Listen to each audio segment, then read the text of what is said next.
Hello again, everyone. This is Jeff Reed, former writer for iFanboy. In modern DC Comics continuity, Alfred Pennyworth has been dead since 2019.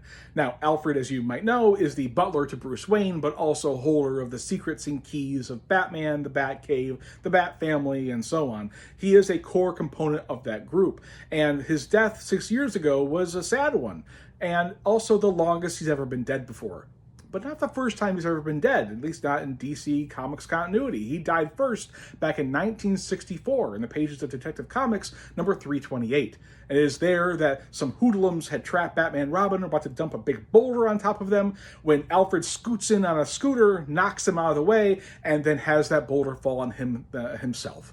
Batman and Robin then clean up the mess that the gangsters left, and then have to bury the poor Alfred, their friend, in a mausoleum. Instead of, say, embalming his body or cremating him in any way, they just stick him in a refrigerated coffin and put him in that mausoleum cold.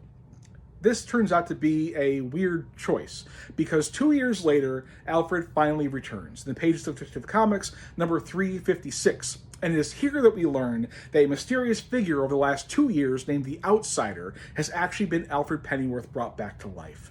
The Outsider has been a honestly surprisingly long-lasting villain for Batman and Robin, who was being hinted at for years before continuity is really even a thing. The Outsider was there teasing Batman and Robin for a long time.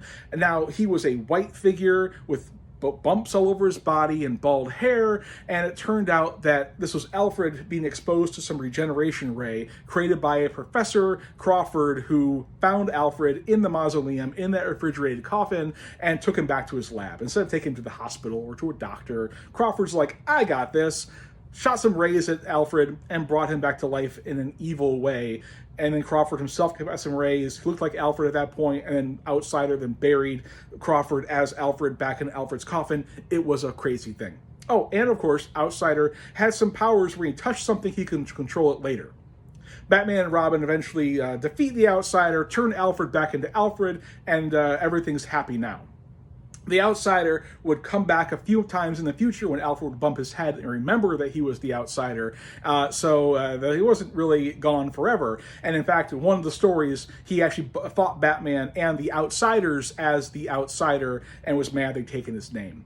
The whole thing actually was adapted in the pages of the Bat manga series back in 1966-1967 by Jiro Kuwata in the pages of Shonen King. So if you want the whole thing told for you this way, this is the best way to do it. Will Alfred ever return in DC Comics continuity? I guess it's up to Matt Fraction, but I'm hoping so.